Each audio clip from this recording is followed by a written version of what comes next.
देखिए, ये पति पत्नी और वो का सिनारियो, अब इसमें आप पति को गलत ठहराएंगे जो शादीशुदा होते हुए भी किसी और के झांसे में आ जाता है या किसी और की तरफ आकर्षित हो जाता है, या वो को ठहराएंगे जो जानती है कि देखिए ये आदमी शादीशुदा है लेकिन फिर भी अपना दिल उनको दे देती है।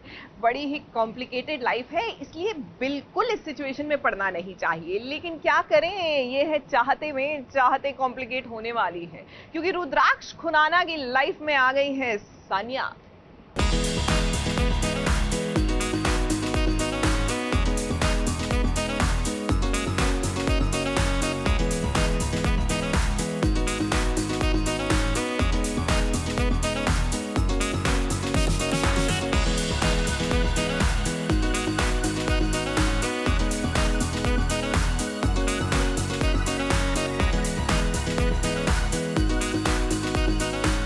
अब सारांश की खोज करते करते रुद्राक्ष को सारांश तो मिला नहीं, लेकिन मिल गई सानिया। जी हाँ, सीरियल में अभी अभी हुई है सानिया की एंट्री, जिसका दिल लगता है रुद्र पर आ गया है। अब रुद्र की भाभी अहाना ने सानिया से लोन लिया है और वो गायब हो गई है। फिर क्या, सानिया जब आई अहाना के पास अपने पैसे वापस लेने के लिए, तब उसकी मुलाकात रुद्राक्ष खुराना से हो गई।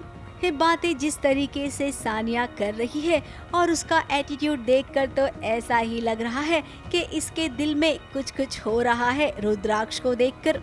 अब रुद्राक्ष भी समझ गया कि काम की बंदी है सानिया, तभी तो कॉफी पर चले गए ये दोनों। और बातों बातों में रुद्र को पता चला कि सारांश के बारे में कुछ तो जानती है सानिया।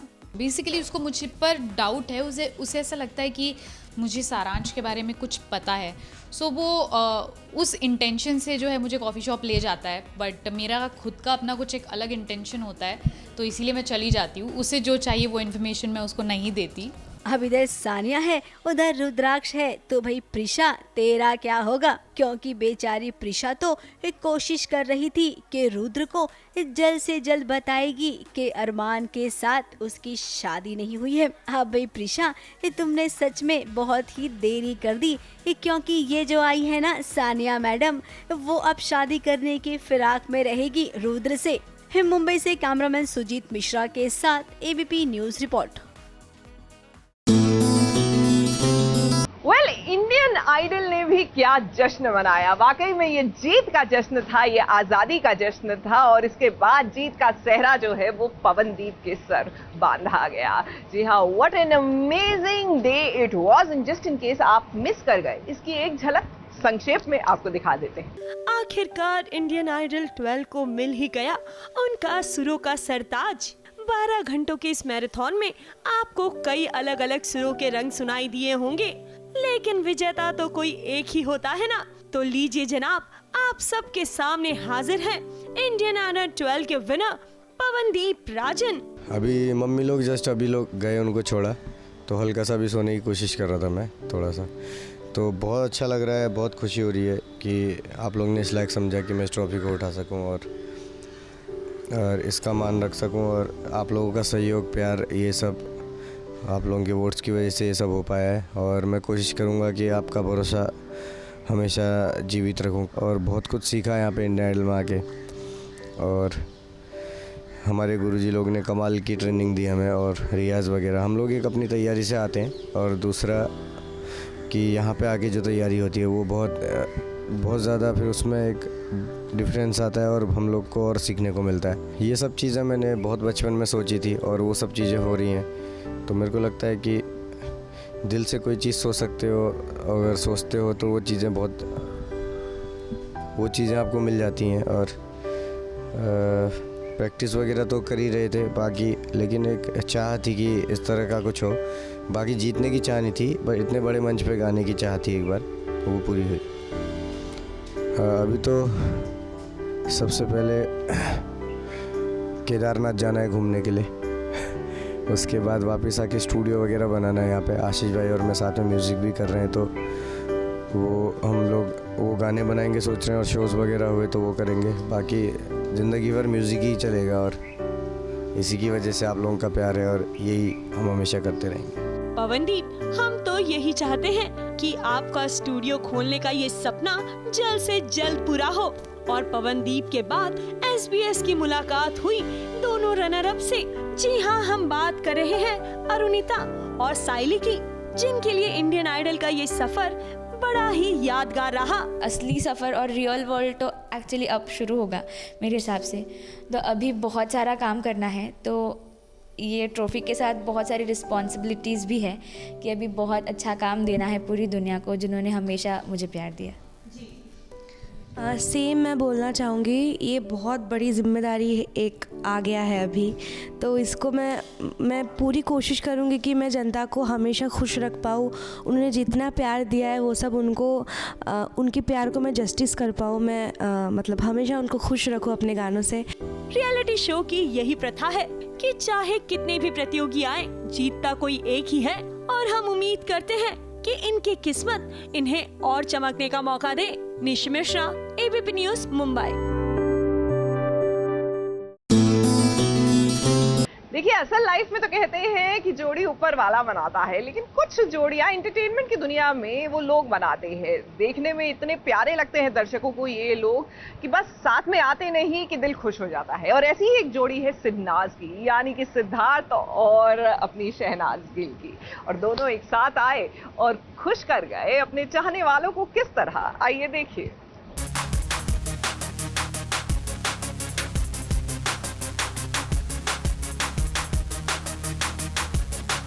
इनके लॉजिक वैसे ही है जैसे पहले थे। थैंक गॉड तूने शॉर्ट्स नहीं डाल के आया।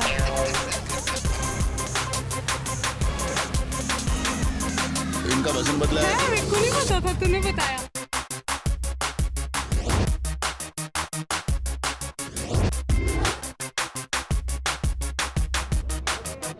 जब वो दोनों साथ में आते हैं तो फैंस के दिलों के प्यार का पॉडकास्ट शुरू हो जाता है।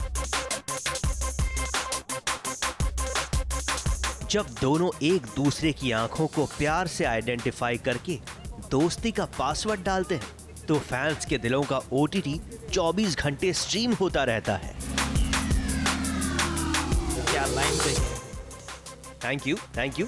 अब सिद्धार्थ और शहनाज डिजिटल दुनिया के किंग और क्वीन बन गए हैं, तो ऐसी लाइंस बोलना तो बनता ही है। और बड़े दिनों बाद जब पंजाब की कटरीना कैफ पिंक कलर के सलवार सूट में सिद्धार्थ के साथ नजर आई तो मानो 2 साल पहले की बिग बॉस की यादें ताजा हो गई।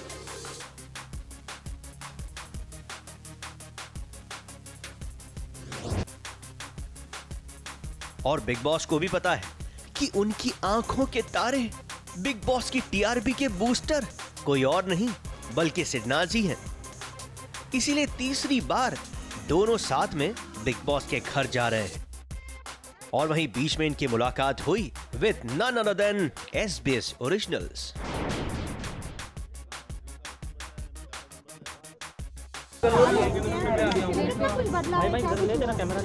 इनका वजन बदला है, मेरा वजन बदला है, और क्या बदला है। इनके लॉजिक वैसे ही है जैसे पहले थे, ठीक है। जैसे ये बिग बॉस में थे वैसे ही है। और अभी पतले लग रहे हो आप मुझे। स्टाइल तो भाई फुल, पहले भी स्टाइल वैसा ही था। थोड़ा थैंक गॉड तूने शॉर्ट्स नहीं डाल के आया। हमारे सवालों पर सिड अगर शेर तो शहनाज सवा शेर।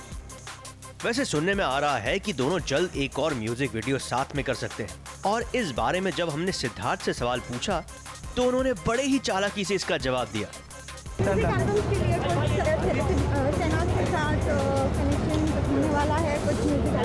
पता नहीं, आप लाई हैं कोई गाने तो बताइए।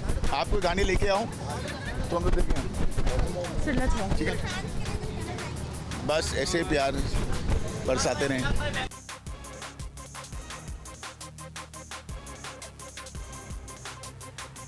वेल सिद्धार्थ और शहनाज, म्यूजिक वीडियो क्या, हम तो चाहते हैं कि आप दोनों जल्द ही और भी बड़े कंटेंट में साथ में नजर आएं, साथ में मूवीज करें और अपने फैंस को ऐसे ही एंटरटेन करते रहें।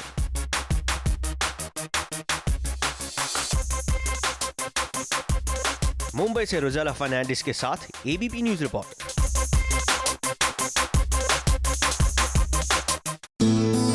देखिए, बदलते वक्त के साथ ना बदलते रहना चाहिए, कदम से कदम मिलाकर आगे बढ़ना चाहिए, नहीं तो पीछे छूट जाते हैं लोग। और ये हमारी एंटरटेनमेंट इंडस्ट्री बखूबी जानती है और वाकई में हर बदलते ट्रेंड के साथ अपने आप को अडेप्ट करती है।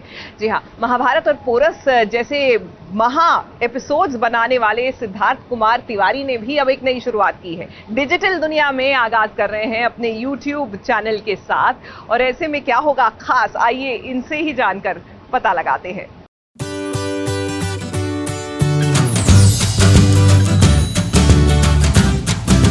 हेलो एवरीवन, मैं हूँ सिद्धार्थ कुमार तिवारी। ये मेरा पहला वीलॉग है SBS ओरिजिनल्स के साथ। मेरा पहला वीलॉग, मुझे बिल्कुल ही नहीं आता, मैं कोशिश कर रहा हूँ बिल्कुल ही नॉर्मल होने का। मुझे बिल्कुल भरोसा है हमारी SBS की टीम पे, वही लोग मुझसे सब चीज़ें करा सकते हैं और कोई नहीं। छोटे पर्दे के जाने माने निर्माता सिद्धार्थ कुमार तिवारी, जिनके शोज महाभारत, पोरस और चंद्रगुप्त मौर्य को आप सबने बहुत पसंद किया है, अब वो उतर गए हैं OTT प्लेटफॉर्म पर और अपने YouTube चैनल के साथ साथ आपके लिए लेकर आ रहे हैं Disney+ हॉटस्टार पर वेब शो जिसका नाम है द एस्केप। तो चलिए आप भी आज शामिल हो जाइए सिद्धार्थ के साथ उनके इस पहले वीलॉग में, जहां पर वो बातें करेंगे अपने इस वेब शो की और आने वाले OTT प्रोजेक्ट्स की।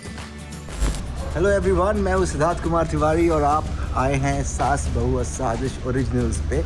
और आज हम यहाँ पर आप सोच रहे होंगे कि मैं यहाँ क्या कर रहा हूँ, तो हम आए हैं मेरे एक एस्केप लाइव, एक हमारा वेब सीरीज़ है जिसके लोकेशन पे। ये मेरा पहला वीलॉग है SBS ओरिजिनल्स के साथ। ये सब कुछ मुझे SBS ही करा सकता है, मुझे बिल्कुल भरोसा है हमारी SBS की टीम पे, वही लोग मुझसे सब चीज़ें करा सकते हैं और कोई नहीं। हमने कुछ कहानियाँ जो आप सबको अच्छी लगी, पोरस, चंद्रगुप्त मौर्य, बालकृष्ण और काफ़ी सारी कहानियाँ जो हमने कहीं आप लोगों को अच्छा लगा, आज हम वो YouTube पे अपने एक प्लेटफॉर्म लॉन्च कर रहे हैं कि हमारे फैंस, हमारे व्यूअर्स जो कहानियाँ उनको पसंद है वो देख पाएँ। क्या क्या नई नई चीज़ें देखने को मिल रही हैं, मतलब हाँ, अभी क्या है कि दौर बदलाव का है, तो हम बदल रहे हैं, हम सब बदल रहे हैं, हम सब नई नई कहानियाँ कह रहे हैं। दुनिया हमें बहुत सारे मौके मिल रहे हैं कि हम व्यूअर्स तक नई तरह की स्टोरीज़ लेकर आ पाएँ। तो एस्केप लाइव एक ऐसी कहानी है जहाँ पर एक ऐप के ऊपर कहानी है जिनकी दुनिया हम दिखाते हैं 5-6 कैरेक्टर्स की, जो पूरे इंडिया में अलग अलग शहरों में हैं और कैसे एक ऐप के थ्रू अपना टैलेंट दुनिया को दिखाते हैं और उनकी ज़िंदगी में क्या होता है। तो या प्लीज़ कंटिन्यू। इसीलिए शायद आज हमने आपके लिए ये मुलाकात खास होनी चाहिए और इसीलिए हमने ये जरिया निकाला है। आपका पहला vlog, if I am not wrong. हाँ, मेरा पहला वीलॉग, मुझे बिल्कुल ही नहीं आता, मैं कोशिश कर रहा हूँ बिल्कुल ही नॉर्मल होने का। ओके, लेकिन एक चीज़ ये जानेंगे कि टीवी पे काफ़ी दबदबा बनाने के बाद, अपना लोहा मनवाने के बाद, अब जो है डिजिटल पे OTT प्लेटफॉर्म पे गाड़ी आके शुरू हो गई, स्टार्टअप ले लिया, तो क्या कहना चाहेंगे सर इसके बारे में? देखिए क्या है कि हमारे लिए तो हमारी जो कहानियाँ हम कहते हैं, जो प्लेटफॉर्म हम टेलीविज़न में एक पर्टिकुलर तरीके से कहानी कह रहे हैं, टेलीविज़न हम मेरे लिए सबसे इम्पॉर्टेंट मीडियम है। आज हम जो भी हैं वो टेलीविज़न के लिए हैं, तो टेलीविज़न हमेशा के लिए, TV बहुत ही इम्पॉर्टेंट मीडियम मेरे लिए हमेशा रहेगा।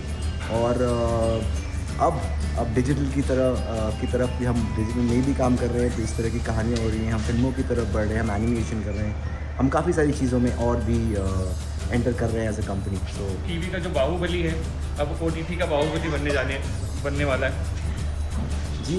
काफ़ी इंटरेस्टिंग कुछ डेवलपमेंट्स हैं, मैं डेफिनेटली इसके बारे में आपसे डिटेल में बात करूँगा।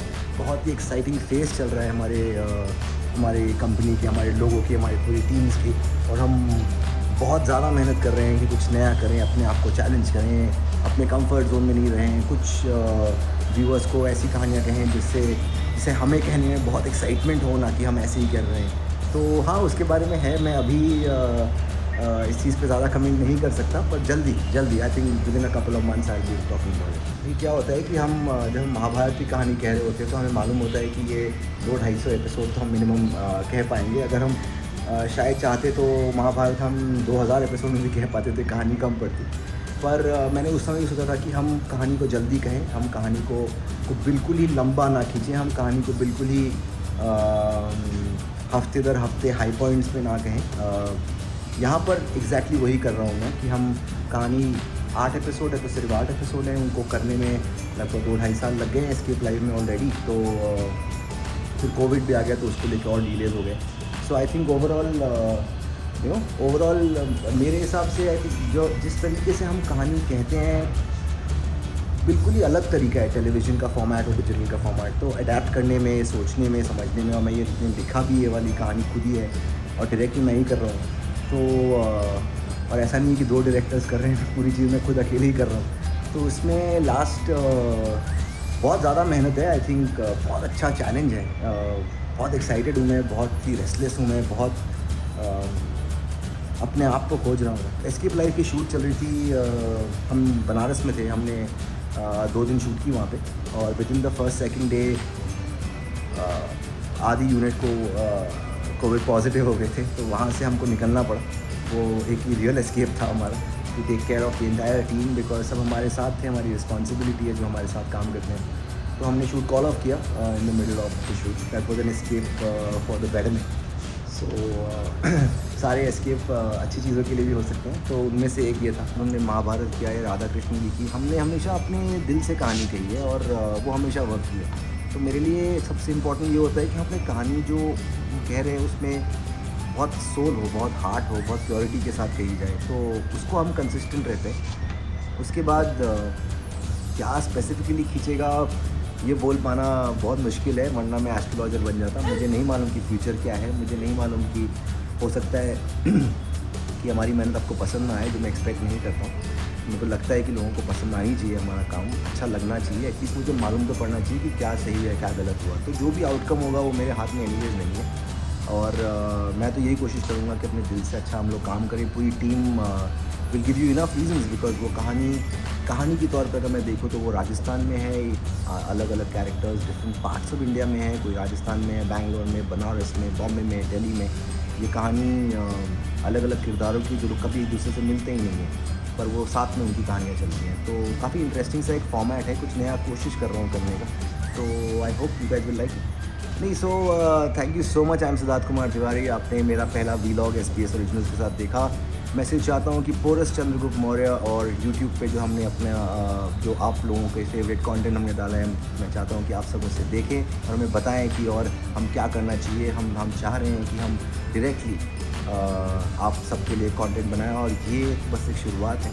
आगे जाकर हम काफ़ी सारी चीज़ें करेंगे उस यूट्यूब प्लेटफॉर्म के लिए। तो please do subscribe, like, do everything that's needed to stay connected to Swasthya production. Thank you so much, thank you so much.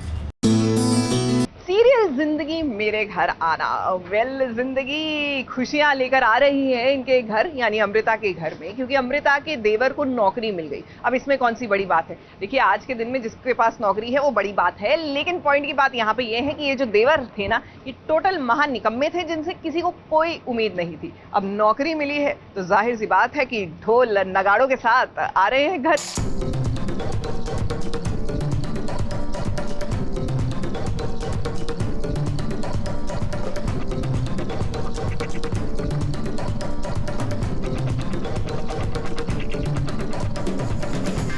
अब घर वाले तो आश्चर्यचकित हो गए हैं कि भला ऐसा कैसे हो सकता है। जैसे दिन में तारे नजर नहीं आ सकते, वैसे कबीर को नौकरी भला कैसे मिल सकती है, और वो भी पूरे 50,000 रुपए महीने तनख्वाह वाली। सुनो सुनो सुनो, मेरी कबीर सखुजा की, मेरा मतलब है जीनियस कबीर सखुजा की नौकरी लग गई है। इसीलिए तो कबीर ने जो लड्डू लाए हैं ना, वो लड्डू भी इन्हें हजम नहीं हो रहे हैं। नहीं, बेसिकली क्या है कि मेरे घर पे सब लोगों को पता है कि मुझे जॉब नहीं मिल सकती है, बट दिस टाइम मैंने अपने जुगाड़ से जॉब को ले लिया है। एंड फाइनली मैं फिर आया हूँ ढोल नगाड़े के साथ अपने घर वालों को शॉक देने। ये बहुत ही टिपिकल कबीर बिहेवियर है, और कबीर जब भी कुछ भी करता है तो वो हमेशा हमें मजाक ही लगता है। इस बार पता नहीं क्या होने वाला है, ये सच में उसकी नौकरी लग गई है, नहीं लग रही है, मजाक कर रहा है या कोई ड्रामा कर रहा है नया फिर से, तो कुछ ना कुछ उसके साथ होता रहता है। तो ऐसी हरकतें की वजह से हम उस पर भरोसा नहीं कर पाते हैं कि वो सच बोल रहा है या झूठ। अब कबीर ने सोचा था कि मेरी नौकरी की खबर सुनकर सब खुश हो जाएंगे। ढोल बाजे के साथ उसने एकदम हीरो की तरह एंट्री मारी, लेकिन भाई उसका तो टैं टैं फिस हो गया। कबीर का रिएक्शन बहुत ही प्लेन होता है इस मामले में कि अभी भी नहीं मान रहे हैं, बहुत मुश्किल से उसको जॉब मिल गई and then he is also in a shock कि इतना मैं ताम झाम करके हूँ, स्टिल लोग नहीं मान रहे हैं, तो या थोड़ा सा टच है उसका। कबीर को पता है कि कोई माने या ना माने, लेकिन अमृता भाभी जरूर मानेंगी कि उसका ये देवर एक काम कर सकता है। अब अगर सच में कबीर को नौकरी मिल गई है तो भाई सच में अब इन्हें किराएदार की क्या जरूरत होगी। लेकिन ऐसा होगा नहीं, क्योंकि किराएदार तो आएगा इनके घर में ही रहने, तभी तो कहानी में असली मजा आएगा। मुंबई से कलीम सलमानी के साथ एबीपी न्यूज रिपोर्ट।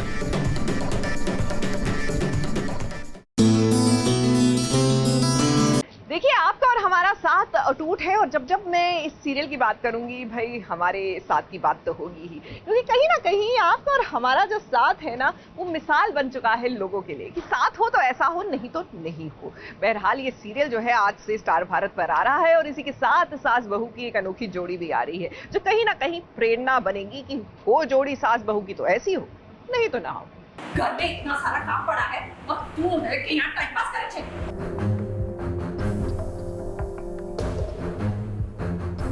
मेरी आंख देख के तुझे समझ में नहीं आता कि मुझे गुस्सा आ रहा है कि ये ऐसे जवाब देगी तुझे। कपड़े धोए? जी मम्मी जी, सुखाने बाकी है। सुखाएगा मत, मुहूर्त निकलवाओ। जा जाके कपड़े सुखा, जाके धोए। ये कहानी एक मामी और भांजी की भी है। जी हाँ, ये कहानी गोपिका के शादी के पहले की भी है, जहाँ पर मामी अपनी भांजी को इस कदर सताती है, इतना डराती है, इतना परेशान करती है कि गोपिका समझ ही नहीं पाती है कि क्या मामी जी ऐसी होती है। तो ये कान्हा जी को क्या कब से खोली जा रही थी? हाँ, डर के मारे गायब हो जाएंगे। हाँ, फिर क्या करेगी? तेरा नाम क्या गोपिका रख दिया? तुझे लगता है कि तू कान्हा जी को उंगलियों में नचाएगी अपने? हाँ? अपने मन का जब भी वो करने जाती है उसे करने नहीं मिलता है। मामी से चुपके चुपके वो कान्हा जी के लिए हार डिजाइन कर रही है, लेकिन ये भी उसे करने नहीं मिला। मामी जी आ गई और लग गई गोपिका को डराने धमकाने। चाय बनाने की ठीक से आती नहीं है तुझे और कान्हा जी का हार बनाने चली है। चला बुरानी हीरो बनने। अब सुबह से लेकर रात तक वो घर के सारे काम काज करती है, इसके बावजूद भी उसे खूब सारे ताने सुनने मिलते हैं। खाना कम और ताने ज्यादा मिलते हैं। ये देखो घर कैसे बिखरा पड़ा हुआ है, ये पेंसिल, ये रंग, ये उसका कमरा साफ किया? जी। मोहनथाल बनाया? हाँ मम्मी जी। हाँ मम्मी जी तो ऐसे बोल रही है जैसे उपकार करेगा मुझ पे। लेकिन क्या आप सबको ऐसा लगता है कि गोपिका की जिंदगी ऐसी ही चलती रहेगी? आपको बता दे ऐसा बिल्कुल भी नहीं होगा, क्योंकि कान्हा जी के आशीर्वाद से जब गोपिका की शादी होगी ना तब उसकी असली जिंदगी की शुरुआत होगी। लेकिन तब तक तो उसे मामी के घर उसके ताने तो सुनने ही पड़ेंगे। ABP news report.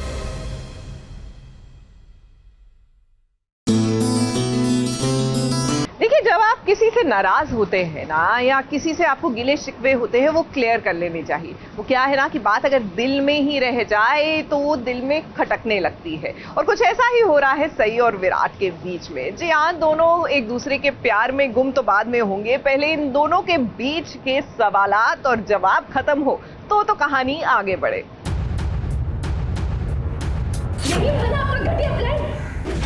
एक बार में 2 कश्तियों में सवार होने का मास्टर प्लान। बस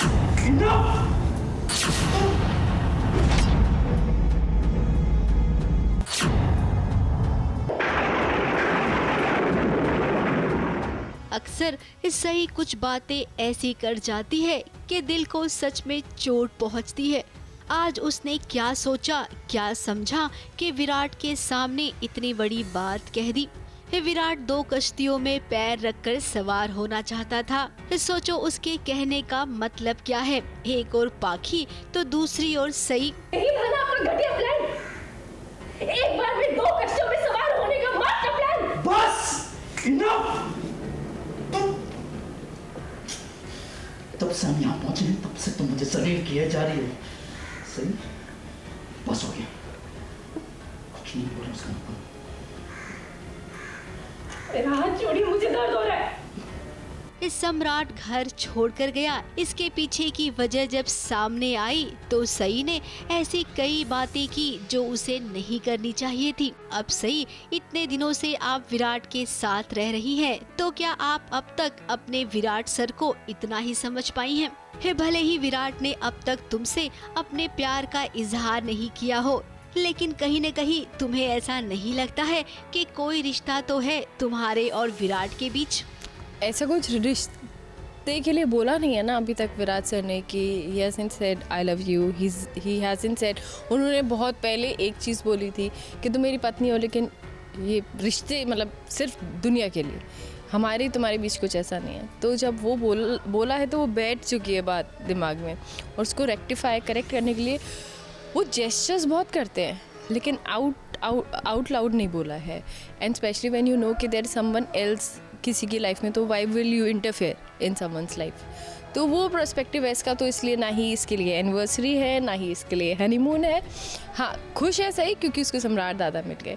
उसके अलावा कई सारे सवाल हैं डेफिनेटली जो वो बोल रही है विराट सर से कि उनको क्लियर करनी चाहिए सारी बातें सब चारों के बीच में। विराट और सई के बीच इतनी तनातनी हुई कि सच में हमारा दिल भी टूट गया कि हे भगवान, इन दोनों के बीच ये आखिर हो क्या रहा है।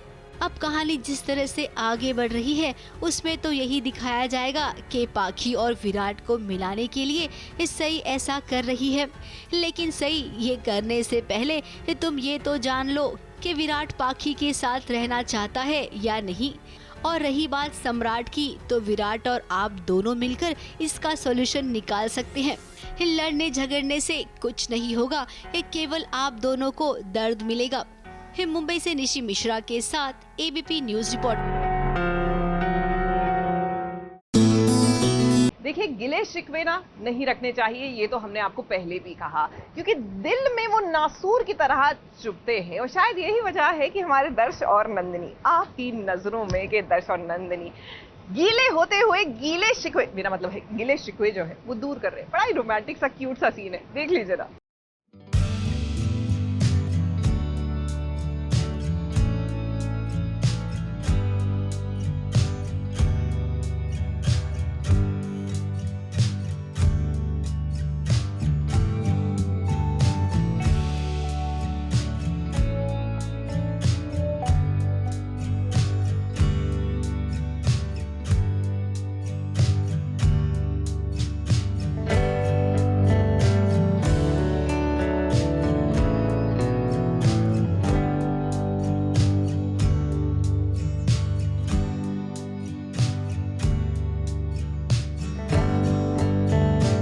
की शादी के मंडप में नकली नंदिनी का खेल खत्म हुआ, और जब उसे अब असली नंदिनी मिल गई है तो वो सवाल तो पूछेंगे एक दूसरे से, लेकिन हाँ, बातों से नहीं बल्कि आंखों से, जहाँ पर वो एक दूसरे की आंखों में खो गए हैं। ये प्यार के पल जो उनके बीच हुआ करते थे वो चार्मी ने छीन लिए थे।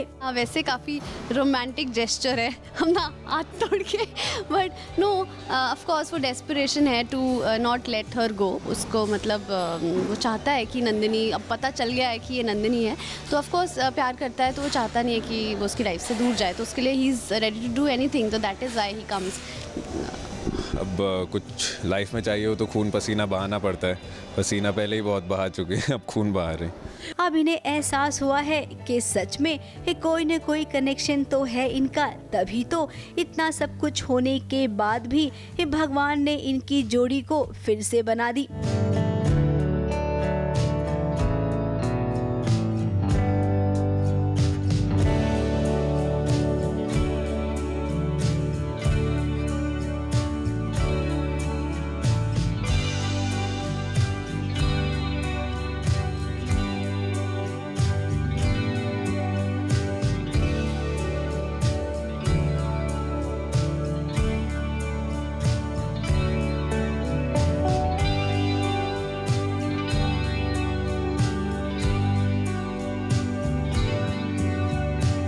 इस बार तो उसकी इतनी गलती भी नहीं है, जो गलती थी वो पहले कर चुका था। अभी तो और भी बहुत सारी चीज़ें जिसके लिए उसे होल्ड किया जा रहा है रिस्पॉन्सिबल, तो अब तो माफ़ी मांग सकता है और क्या कर सकता है दर्श।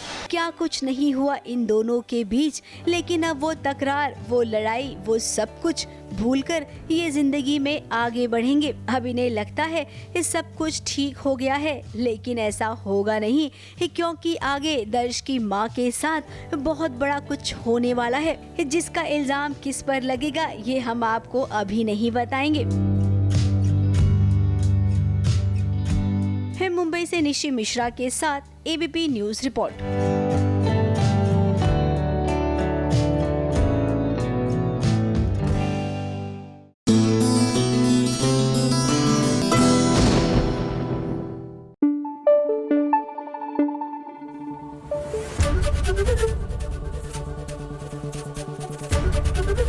एबीपी न्यूज आपको रखे आगे।